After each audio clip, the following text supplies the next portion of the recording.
Hey everybody, here are the notes for homework number 18, trig graphs. There might be a short part two after this, depending on how I feel. We will start by graphing one period of y equal to sine of x by first filling out a table of values. And so just to kind of be aware, right, it's not, I don't want you to be confused about like how in previous kinds of talk about how like the x and y coordinates on the unit circle are the cosine and sine value. Here, we're letting x play a different role. X is the angle and y is the trig function value. So let's fill out this table real quick. Don't worry, much less work for future graphs. I just want to show you kind of how the values play out. So if x is 0 radians, sine of 0 is 0. If x is pi over 6 radians, then sine of pi over 6 is 1/2.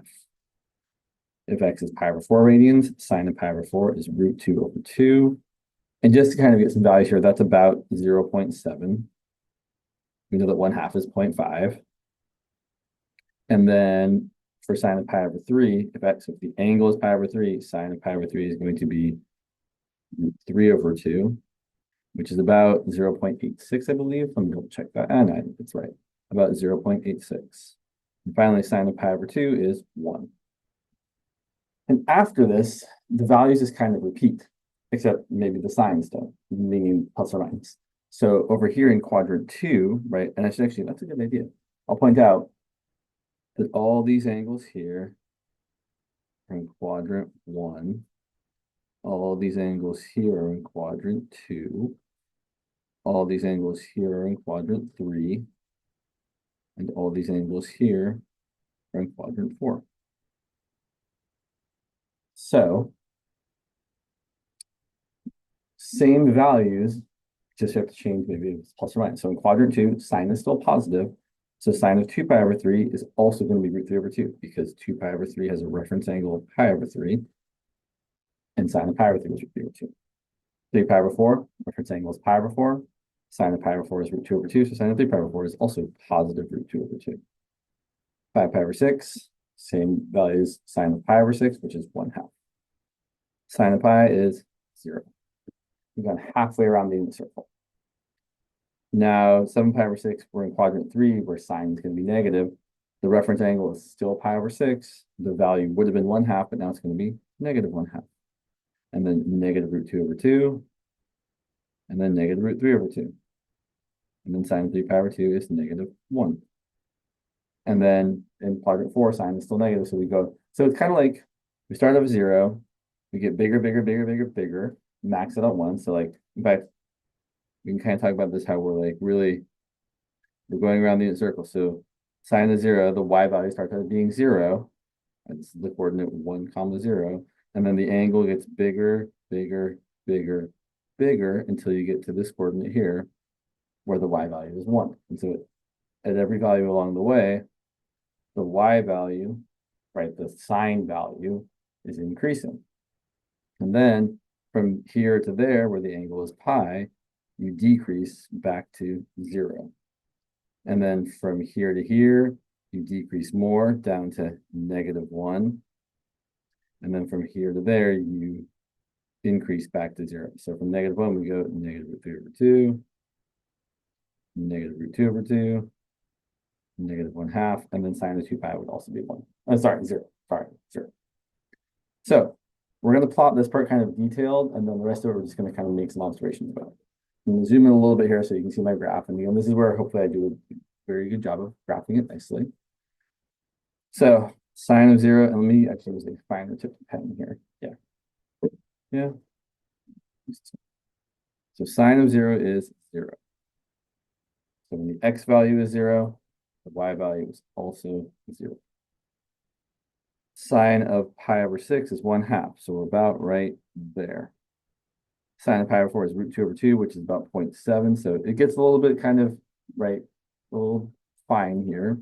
So we're about like maybe right there.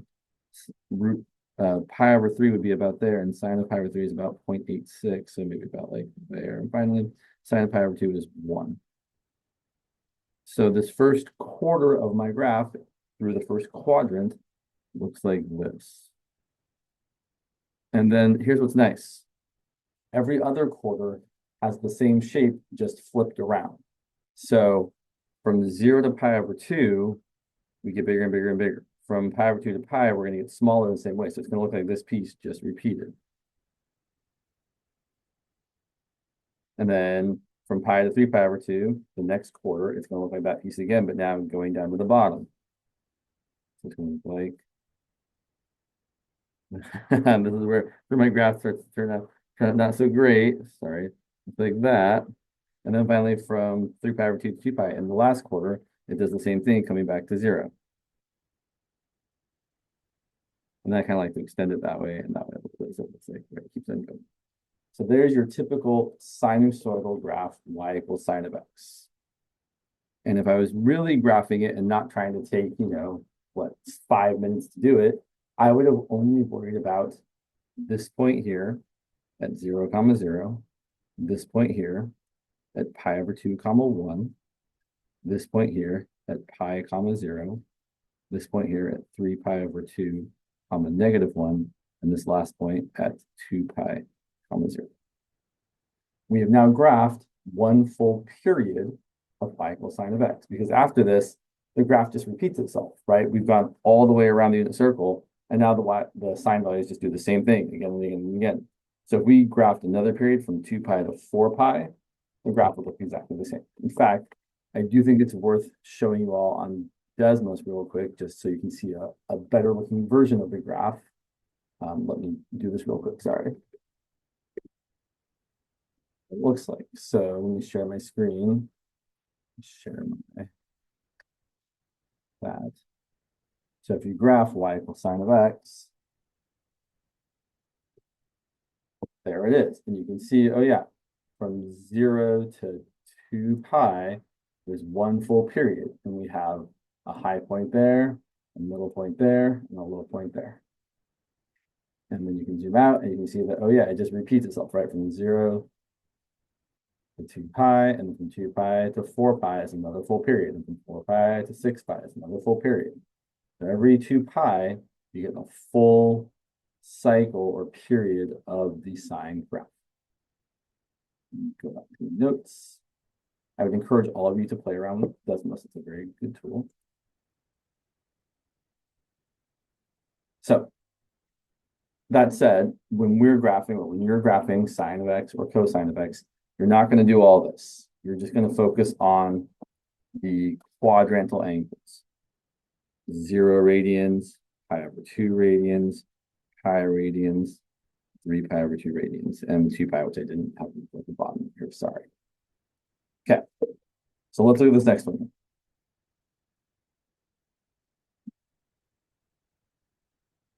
So I feel like I had something to go on here. Yeah, when graphing sine or cosine, which are called sinusoidal functions, the graph will always have this same basic shape. And I feel like I had something, I was like, yesterday I was like 4. I know what it was. So it'll have the same basic shape for y equals sine of x and for y equal to cosine of x. Let me see here. Yeah.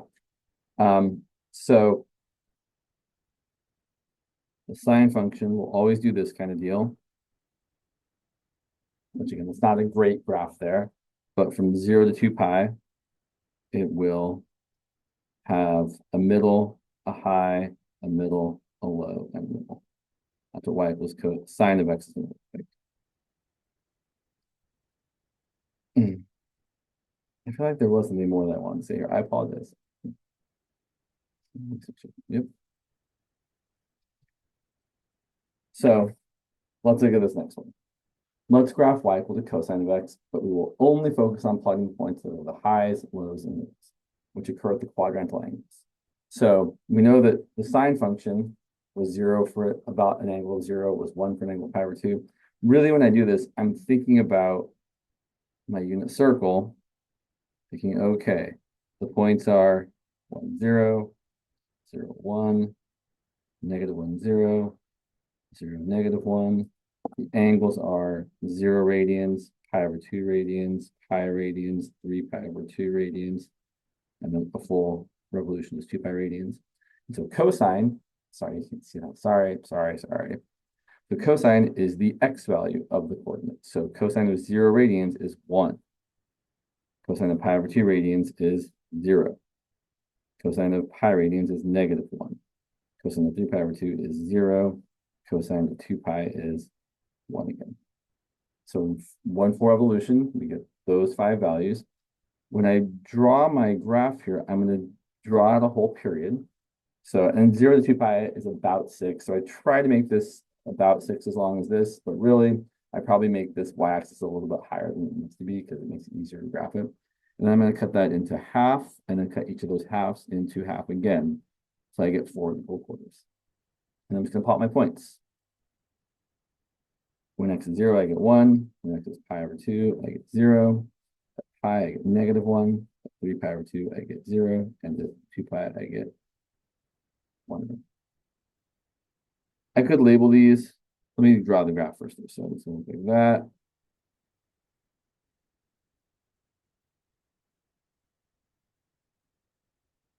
And again, it doesn't have to be perfect. Just should have the right kind of shape.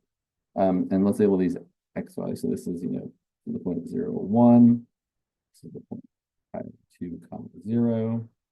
This is pi, -1. This is 3 pi over 2, 0. This is 2 pi, 1. Notice again that we're breaking up this full period into 4 quarters, or the 4 quadrants. All right. So, let me keep my notes in order here. Every graph, sine or cosine, will have the same. I know what I think it was. I think I started to write those notes before and then realized they belong in a different spot. I forgot to put them in the trash. Sorry about that. So let's say that thing again. Every graph of sine or cosine will have the same basic sinusoidal shape, which just means it has this nice kind of S curve. It keeps doing the same thing over and over and over again. I think of the sine graphs following a middle, high, middle, low, middle pattern. So looking back for a second, we can see that the sine function, right, starts in the middle value of 0 in this case, and then goes to a high of 1, back to the middle of 0, back to a low of -1, back to the middle of 0. Whereas cosine has what now? I'm going to throw this page away. Cosine has a high, middle, low, middle, high shape. It starts at the highest value, then goes to the middle, to the bottom, then to the middle. And these highs and middles and lows occur every quarter of the whole period. So you get a high here, then you go a quarter of the period to the middle, a quarter to the low, a quarter back to the middle, a quarter back to the high. So the cosine graphs follow a high, middle, low, middle, high. The way I kind of try to remember this is that you can't go high to low. You can't go low to high. You always have to go through the middle before you go to the next extreme. Okay, so now that we know the basic shape of sine and cosine, we're just going to draw some graphs with some transformations. So we're going to shift it, or deflect it, or stretch it. Mostly vertically, but we'll do a little stretching horizontally as well. So graphing y equal to sine of x minus 3, that's going to shift the whole graph down by 3. So you could either think of writing the sine values first. So we know the sine values, they are middle, high, middle, low, middle. And then if we subtract 3 from all those, it's going to be -3 to -2, -3, -4, -3. What I really think about doing is just drawing a new middle line. So if I haven't shifted the graph up or down, I think of the x-axis as being the middle of the graph, right? And you can see from the previous 2 graphs, oh yeah, it is, right? The graph goes equally above and below the x-axis. So the x-axis is the middle. But now that I'm shifting it down by 3, now the y equals -3 line is my new middle. I'm going to go down 1, 2, 3. Actually, I'm going to go down 4. I'm going to draw a new kind of dashed line here, where that's my middle of y equal to -3. It doesn't have to be labeled as long as you know that, right, this is -1, -2, -3, And then I'm still going to cut my period up into 4 equal quarters. I know it's going to be 0 to pi over 2, pi over 2 to pi to 3 pi over 2, 3 pi over 2 to 2 pi. The usual quadrantal angles that occur at every axis. Now we're going to graph sine of x minus 3. Middle, high, middle, low, middle. Let me try our best to draw it. Should flatten out there. Your graph should look relatively smooth. It shouldn't be too pointy at the tops or the bottoms. I see, I kind of blew it there. Yeah, I've done better jobs before. The problem part of this is I think I drew this point a little too low here, but that's fine. As long as it looks okay, that's really all right. So there's my y equals sine of x minus 3. There was something else I want to say about this. Oh, I will point out here, just to use some words here. So the period of this graph is 2 pi. The amplitude, which I know we haven't talked about yet, but it seems like a good place to mention it. The amplitude is 1. The amplitude is how much above or below the middle line we go. So this graph goes 1 above the middle line, 1 below the middle line. So the amplitude is 1. You can typically find the amplitude by looking at whatever the coefficient in front of your trig function is, or yeah, I should say the opposite value of that. So there's a 1 there that we didn't write, so the amplitude is 1. But I think graphically it's nicer to see that, oh yeah, you're going, in fact, I can do this, yeah. You're going 1 above and 1 below. So that amount is your amplitude. So far, all of our amplitudes have been 1, and all our periods have been 2 pi. That's going to change shortly. If there's nothing else, I could say one more thing here. The domain is all reals, and it's always going to be all reals for sine or cosine. The range for this graph, well, you can just look at the y values. The highest y value is -2, the lowest y value is -4. So here the range is -4 to -2 inclusive. In the previous one, the range was -1 to 1. I will also say about the amplitude, if the range has a length of 2, then the amplitude is going to be half of that length of the range. There's lots of ways to think about the amplitude. All right, graph some more.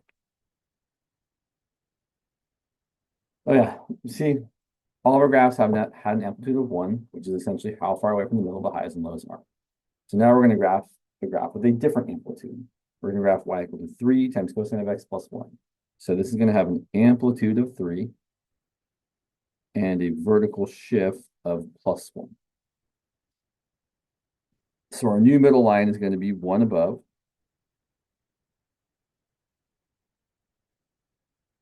And our amplitude is going to be 3, meaning we're going to go 1, 2, 3 above that, and 1, 2, 3 below that. You don't have to do this table here. You certainly can, and I'm going to. But I know that just doing this kind of in a faster way, I'm going to break my 2 pi up, as usual, into 4 equal quarters. Pi over 2, pi, 3 pi over 2. And then I know that for cosine, the graph starts at the high value of 4. And then at the next quadrantal angle goes to the middle, is 1. At the next quadrantal angle goes down to the bottom, -2. Then at the next quadrantal angle back to the middle, not there, not the x-axis, the middle. And then at 2 pi, I should end up back the same y value I started, so back at the high. Or you could do the values, right? We know the cosine of x. And again, this is where, if you don't remember them, I like to draw a quick little unit circle to remind myself, oh yeah, the values are 1, 0. I should say the points are 1, 0, 0, 1, -1, 0, and 0, -1. And the angles are 0 radians. We're always in radians here, never degrees. Pi over 2 radians, pi radians, 3 pi over 2 radians, with 2 pi. Cosine is the x coordinate because alphabetically x comes before y and cosine comes before sine. So cosine of 0 is 1. Cosine of pi over 2 is 0. Cosine of pi is -1. Cosine of 3 pi over 2 is 0. Cosine of 2 pi is also 1. But then we're going to multiply all those by 3. So we're going to stretch it vertically by a factor of 3. So instead of getting 1, we're going to get 3 times 1, 3 times 0, 3 times -1, 3 times 0, 3 times 1. And then we're going to add 1 to all of them. Obviously, you can do this in less steps than I'm doing it in. But if you add 1 to all these, you get 4, 1, -2, 1. And that's exactly the values we're getting, right? We're getting 4 when the angle is 0, 1 when the angle is pi over 2, -2 when the angle is pi, +1 when the angle is 3 pi over 2, and the angle is 2 pi, we're back at 4. So I don't think you need to do all this tableness over here if you know how much the stretch and the vertical shift or where it's going to get you. So I really thought about moving up by 1 to get the middle and then stretching by 3. So it's going to look like this. Now we're do all this. So this should be the top from the previous period. So then we're going like that. And this. Bottom out there, and then we come back. Got to hit that point there. So it turned a little bit more sharply there. Like that. I want to point out, right, we're not hitting there. We're hitting there. Also, I'm not going to ask you to find these x-intercepts. So this is an example of a graph where if it's shifted up or down, we don't really care about finding the x-intercepts. The only points we care about are what I like to call the 5 important points. So this is the point. I don't need to label them again. I've already labeled them. So these are my 5 important points. I usually,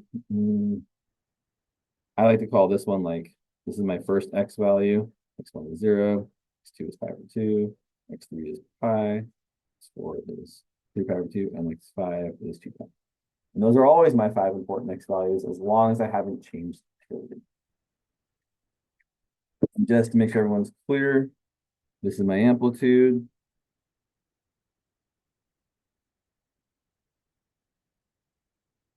And again, you can either think of it as just how far above and below the middle line is, or you can think of it as how far the range is, which is the distance of 6, and then divide that by 2. You can also just look at the coefficient here and then make it positive. So if this was like a -3, we would still say the amplitude was +3. The amplitude should always be positive. You would never say the amplitude was a negative. All right, more examples. Putting a minus sign in front of the trig function flips the graph over vertically. So let's graph another cosine, I guess. Y equal to 3 minus 2 cosine of x, or y equal to -2 cosine x plus 2. Those are the same thing. I think it's a little bit confusing if it's written this way, whereas if you write it this way, it's more obvious. Oh yeah, you have a 2 times cosine, you have a negative in front of that, so it's going to flip over, and you have a shift of up 3. So I'll point out a few things. Sorry, 1 second here. Our amplitude is +2. You can say it's the absolute value of -2, or you can just say it's 2. You don't have to like go through this step here. Our vertical shift is up 3. So drawing the new things, right? And I'm going to have a vertical shift of up 3. 1, 2, 3. So that's what my new middle line is going to be. I really do like the new middle line. That's always how I've kind of thought about this. And then my amplitude is 2, meaning I'm going to go 2 above and 2 below. So I'm going to have a high of 5. And I'm sorry, I'm not trying to make it so I have a point. I meant to label this a high of 5 and a low of 1. But in this case, since the graph is getting flipped over vertically, I'm not going to go the usual shape of high, middle, high. I'm going to flip that over and go low, middle, high, middle, low. Let's actually use the table to find the point. So do I have enough room here? Probably.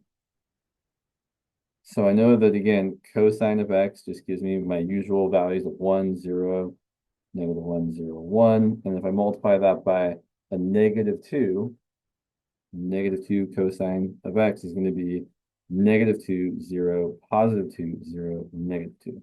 And if I add 3 to all that, let's just add 3 right now. +3. Sorry, and I'm a little out of room here. +3, +3, +3, plus 3 plus 3, we're going to get negative 2 plus 3, 0 plus 3, 2 plus 3, 0 plus 3, and negative 2 plus 3.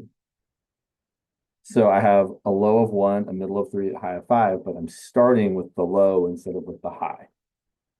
As usual, I should break up my 2 pi into 4 equal quarters. And again, I'm really just kind of eyeballing it here. I'm trying to make it look like this is about 6 times as long as that, but again, it's not going to be perfect, and that's okay.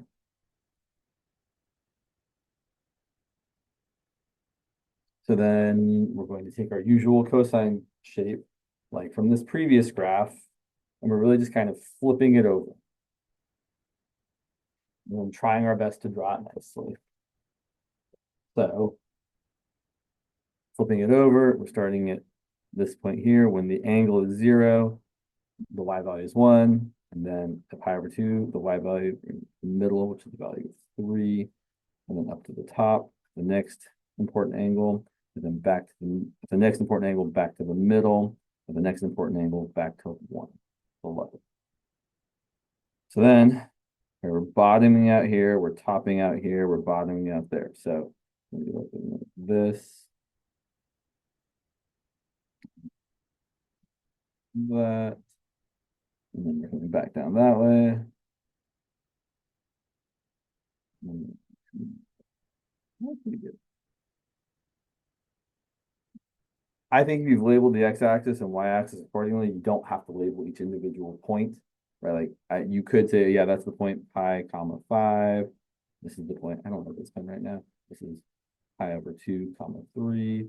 This is 3 pi over 2 comma 3. But I don't really think this is necessary because my x-axis and y-axis are labeled very clearly. Again, just for the sake of saying things, there's my amplitude right there. There's my amplitude right there. So the whole range is twice the length of the amplitude. I should say the length of the range is twice the length of the amplitude. I will say here the range is everything from a low of 1 inclusive to a high of 5. So again, when you have a negative in front of your trig function or a negative multiple in front of your trig function, it's going to flip it over vertically, just like any vertical reflection. Let's do another one. This time with sine. So here we have y equal to 1 minus 3 sine of x. We could rewrite this as y equal to negative 3 times sine of x plus 1. So that's going to be an amplitude of 3 of vertical reflection because of the minus sign and a vertical shift of up 1. I will also point out that when you reflect it vertically, it essentially changes the high and middle low thing. So for cosine, right, it's usually high, middle, low, middle, high. So all the highs and lows going to change. So instead of getting right high, middle, low, high, which is the usual cosine pattern, now every high becomes a low, every low becomes a high. You get low, middle, high, middle, which is exactly what we have right here. Low value, middle value, high value, middle value. Same thing's gonna be true if we flip sine over. Sine usually follows a pattern of starting in the middle and then going high and then going middle and then going low and then going middle.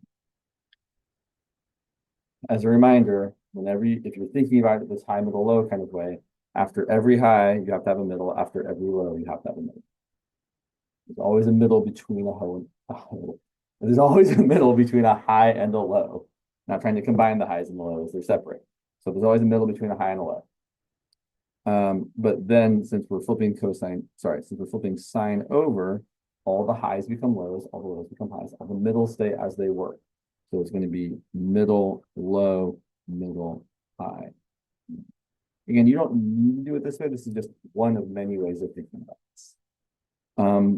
Doing it this way, if I plot the sine of x, I'm not going to draw the unit circle here. I'm just going to remember that the middle would have been 0, and then the high is 1, and the middle is 0, and then the low is -1, and the middle is 0. And now we're going to multiply that all by -3. So negative 0 is 0, times -3 is -3, times -3 is 0, times -3 is +3, times 0 is, -3 times 0 is. And then if we add 1, Let's just do it this way. We get 1, -2, 1, +4. Sorry, that should be no, that should be right. Yeah, and the 1. Or eschewing that completely, I go up 1. That's my new middle, so my vertical shift. Like all my vertical shifts have been up. I should try to do one that's down. And then my amplitude is 3, meaning I'm going to go 3 above and 3 below. When you go, if you're marking it out this way, make sure you count the axis as one of the marks, or just do the subtraction, right? 1 + 3 is 4, 1 - 3 is -2. Marking off my quadrants as typical. And then my negative sine function is starting in the middle, going not to the high, but going to the low, back to the middle, not the x-axis, unless the middle is the x-axis, and then finally high, and then finally back to the middle. I should also label these here. Again, pi, 3π/2. Here we're going to come down this way, bottom out.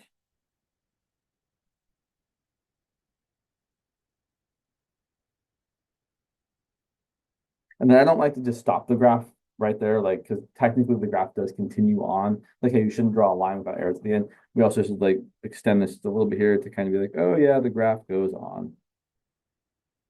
For cosine, it's a little bit wonkier because for cosine, you're literally ending at the tops of the bottom. So you have to kind of be like, oh yeah, the graph is turning around here.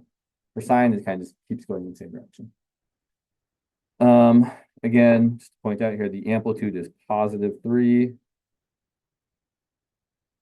I know I already said that, but I'm saying it again. And here the range is everything from -2 to +4, inclusive. So brackets. And even though we've only drawn the domain, essentially that goes from 0 to 2π, the domain is all real numbers. And again, just to be completely transparent here, we could also mention that the period is 2π. So far, we've talked about a vertical shift, a vertical stretch, which changes the amplitude, and a vertical reflection, which just changes the shape, but it flips it over. Like, I know exactly what the next page is going to say.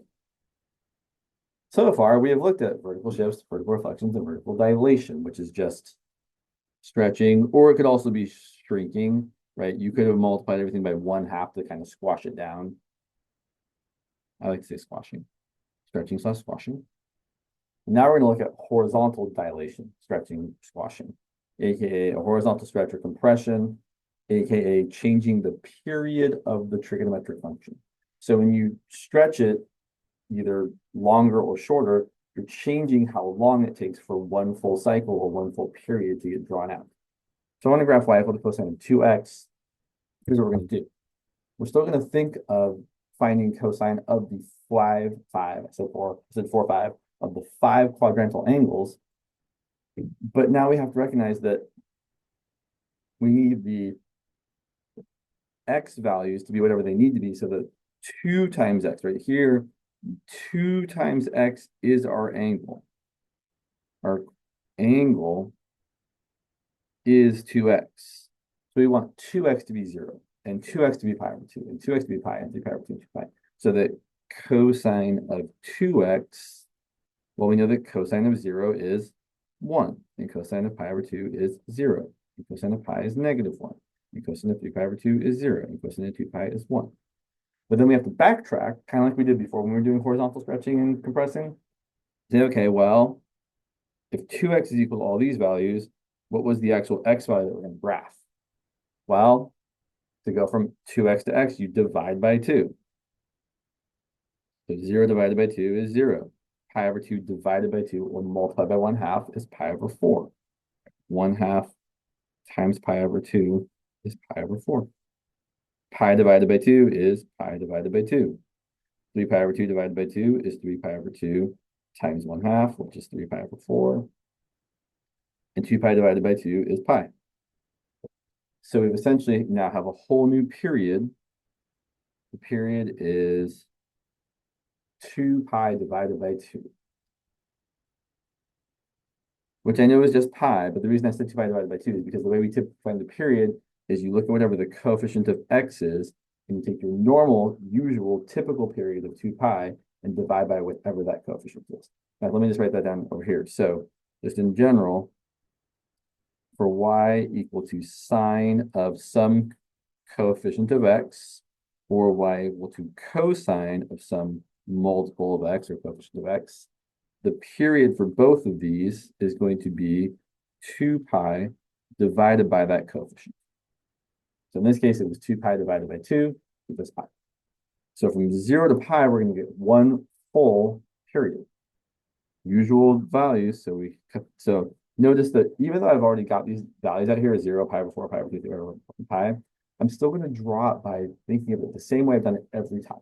I'm going to take my period from 0 to pi, I'm going to cut it in half, and then cut each of those in half. And I know I haven't been saying this all the time, but whenever we're graphing a trig function like sine or cosine, the implication or the thought is to graph one full period. So great, I know that when x is 0, cosine of 0 is going to be 1. And when x is pi over 4, cosine of 2 times pi over 4 is cosine of pi over 2, which is 0. I said 1 and I plotted the wrong point there, sorry. The first one was x is 0 and the y value is 1. And then when x is pi over 4, which is a quarter, the y value is 0. When x is pi over 2, the y value is negative 1. When x is 3 pi over 4, the y value is 0.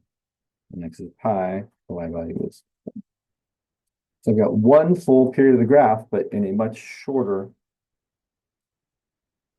horizontal space.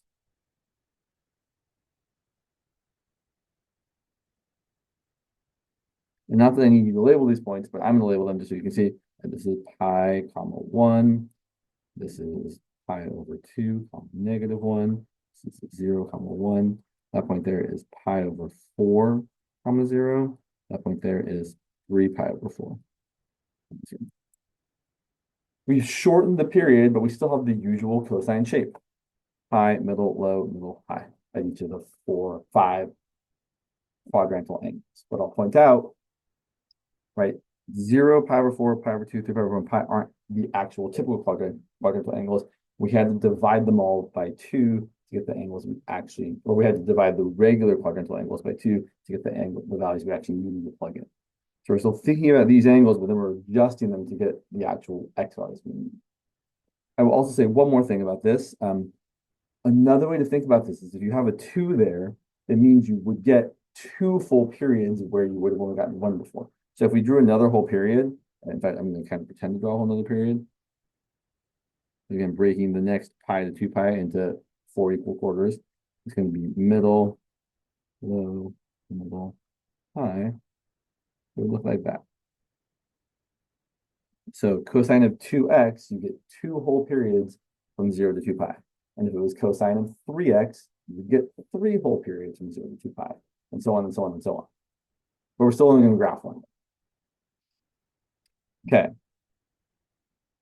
So, oh yes. So let's graph y equal to 2 sine of 4x plus 1 and talk about how we find the x values, because I have kind of 2 separate ways of thinking about finding x values. And they're really kind of the same. They're just a different way of imagining it. So here, for this one here, I'm going to do the same thing. I know that I want the actual thing I'm inputting into my sine function to be my usual 5 quadrantal angles. So 0, pi over 2, pi, 3 pi over 2, and 2 pi. But then I actually need the x values to be the appropriate x values. So I'm going to go back and say, well, if I want 4x here, I know that x times 4 is equal to 4x. So I need 4x divided by 4 to get back to x. 0 divided by anything not 0 is still 0. Dividing by 4 is the same as multiplying by 1/4. Pi over 2 times 1/4 is pi over 8. Pi divided by 4 is pi divided by 4. 3 pi over 2 divided by 4 is 3 pi over 2 times 4, which is pi over 8. And 2 pi divided by 4 is 2 pi times 1/4, which is pi over 2. That's one way of finding the x values, and we'll get to the y values in a second. The other way of doing this is what I've kind of done over the years, which is to take to find your period. So step one, my period is now going to be 2 pi divided by that coefficient, 4, which will reduce to pi over 2. Now, we know that every time we've done this, we've taken however long our period is and broken it up into 4 equal quarters. That's what we're going to do here. We're going to break it up into 4 equal quarters. So the length of 1/4 of my period, I'm just going to take my whole period and divide it by 4. And let's call this P for period. So in this case, that's going to be pi over 2 divided by 4, which is the same as pi over 2 times 1 over 4, which is pi over 8. So now here's the idea. In fact, let's just start, and we'll come back to the y values, I promise. So on our x-axis, sure.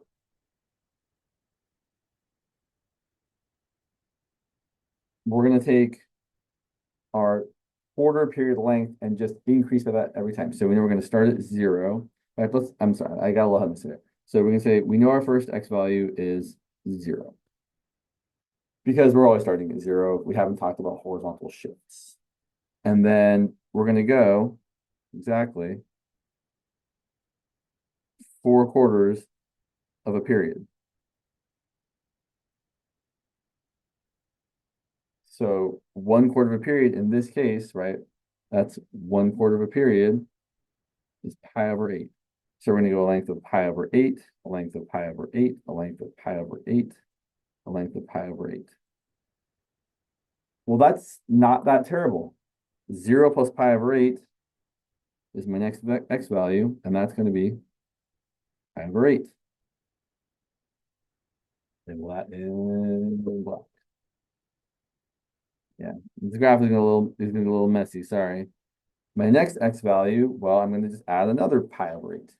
So my x3 is going to be my previous important x value, right, the pi over 8 right there, plus another length of pi over 8, which is going to be 2 pi over 8. And while I could reduce that to pi over 4, I'm going to hold off. My next x value, my fourth x value, yeah, no good. I'm going to take my previous one, 2 pi over 8, right? So that I should say, right, that's 2 pi over 8 right here. And then I should zoom in. And then we're going to take our previous important x value and add on another quarter of the period to get 3 pi over 8. And finally, do it one more time, get our last important x value. So it's going to be our previous x value plus another pi over 8, which is 4 pi over 8, which happens to be pi over 2, which is the length of our period. So it works out. So that's another way of finding the x values. I don't know which I think is better. They're both fine, but they both work. Okay, so now let's graph it and let's try to let's make it not terrible. So I will point out here, my x and my y-axis are not going to match up scale-wise, right? Pi over 2 is about 1.5. I really don't want to make that length there be 1.5, right? If I'm matching up those lengths there, because I know that I have a amplitude of 2 and a vertical shift of 1. So I'm going to make my y-axis a little bit less to scale. I should write down here, my amplitude is 2. My vertical shift is plus 1. Let me write down the name of the graph over here again so we can see it. So we're graphing y equal to 2 sine of 4x plus 1. So we're going up 1. Let's kind of make, we'll kind of try and make it up 1. And then we're going 2 above, 2 below. Again, sine is a middle, high, middle, low kind of graph. So middle, sorry, draw the middle. Middle, high, middle, low. So at each x value, I'm plotting the appropriate point. So this x value middle, this x value high, this x value middle, this x value low, and this x value middle. try to draw the graph as best we can. Topping out at the highs, bottoming out at the lows. It's okay if your y-axis and your x-axis don't have the same scale, right? This length here, pi over 2 is around 1.5. So this long here is 1.5, whereas a shorter distance here represents twice as much. That's all. Okay, I think we've got one more. So same idea. We're going to graph y equals 3 cosine of 1/2 x minus 2. I also point out the other video I posted that Grant does. He's got a lot of other examples as well, so that's worth watching too if you want more examples. So I'm going to try to do this one relatively quickly here. So my period is going to be 2 pi divided by 1/2, which is 2 pi times 2 over 1, which is 4 pi. Great. My amplitude is 3. My vertical shift is down 2. So then a quarter of my period, that is going to be my period divided by 4, which is my 4 pi value, right? This value here, divided by 4, which is pi. So each quarter period is going to be pi long. So, right, this one definitely got stretched out horizontally, right? It's a longer period, not a shorter period. Yeah, let's just do it and then we'll kind of backtrack. So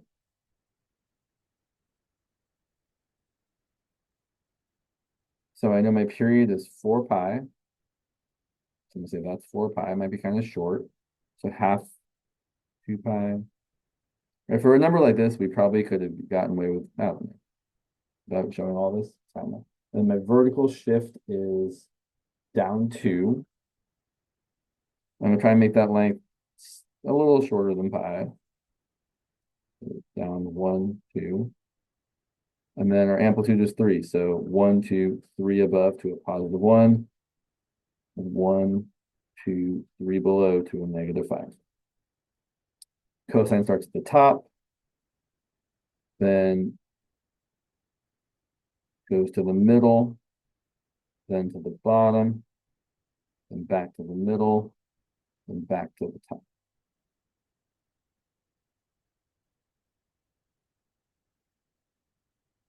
I feel like here the values were so easy, I didn't even spend the time doing the thing I was doing before, which was finding all the x values.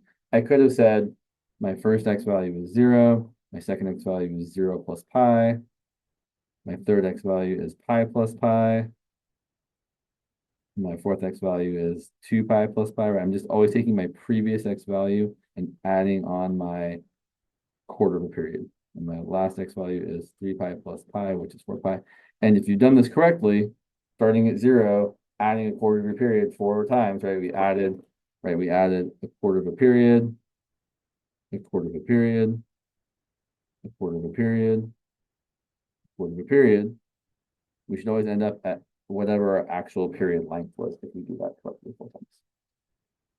I feel like that one was so easy that we should do one more.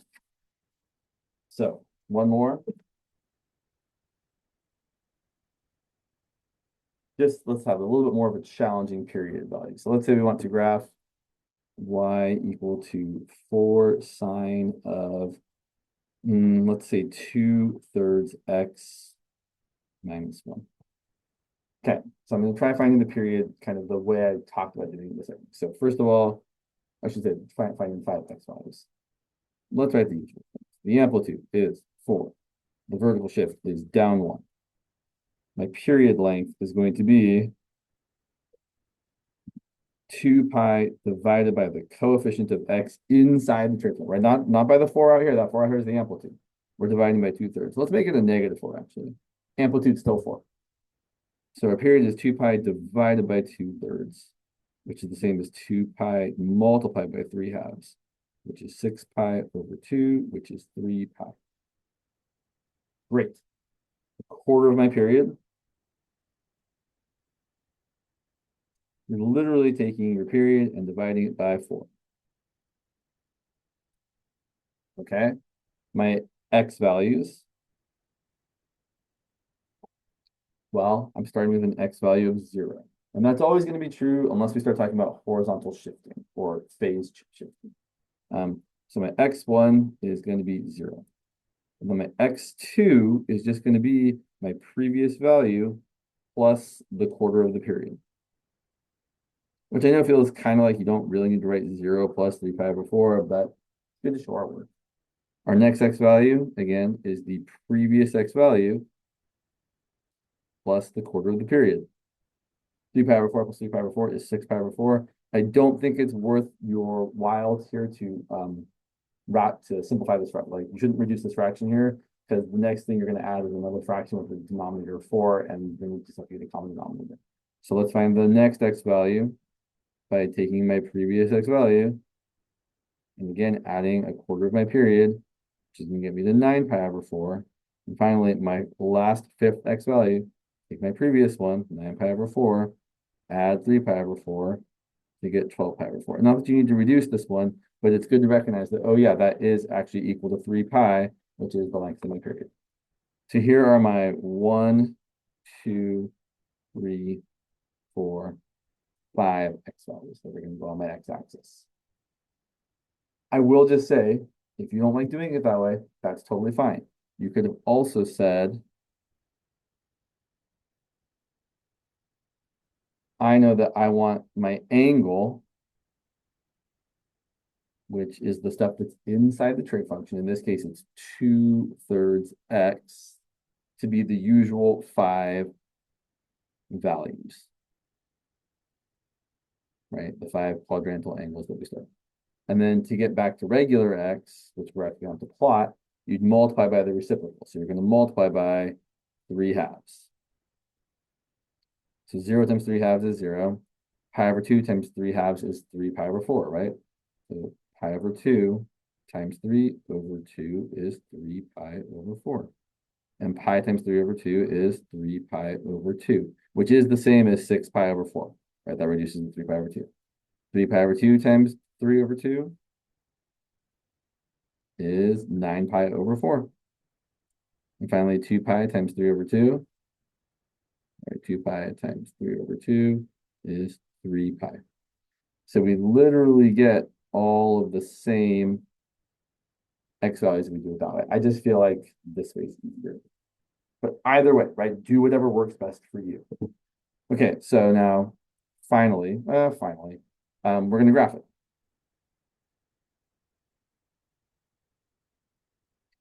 So, oops, sorry there. So I know that my period is 3 pi, and in the back of my head, I'm thinking that's a little bit bigger than 9. And my amplitude is 4, so I'm going to go about as much this way as I'm going to go that way. My axis is probably going to look a little bit longer. Let's go like there. That's my period length, which in this case is 3 pi. And as far as drawing it, I'm just doing the cutting in half. So I'm cutting in half and then cutting each of those in half. If you want, you can use a ruler, but you do not need to be that precise. Then my y values, so I guess I should label these. This is my 0, 3 pi over 4, 6 pi over 4, or you can write 3 pi over 2, 9 pi over 4. So that's about a length of, I'm thinking 9 divided, 3 pi is about 9, 9 divided by 4 is about 2, a little more difficult. That's about a length of 2, so half of that's about a length of 1. Again, doesn't have to be perfect, but I'm doing a vertical shift of down 1. And I guess it's good to, let's write the function again over here so we don't have to keep shifting the paper around. -4 sine of 2/3 x minus 1. So we're shifting down by 1. So there's like a -1. There's my new middle line, which is a little dicey there the way I've done this. Sorry about that. Sorry that these numbers are kind of in the way. That's why I often kind of wait to actually write the x values into my graph until after I've graphed it. And then we're going 4 above. So we're going to add 4. -1 plus 4 is 3. -1 minus 4 is -5. Again, right, we can see our amplitude of 4. Right? Amplitude of +4. Amplitude is always positive. So then we're going to graph this. We're doing a negative sign. So it's going to start at the middle, but then instead of going high like sine wave usually go, it's going to go low. And then back to the middle. and then to the high, and then back to the middle. Don't stop there. The middle is here. And then we try our best to graph it. Again, bottoming out here. This shouldn't look quite that straight. Pretty straight, actually. It kind of straightens out a bit.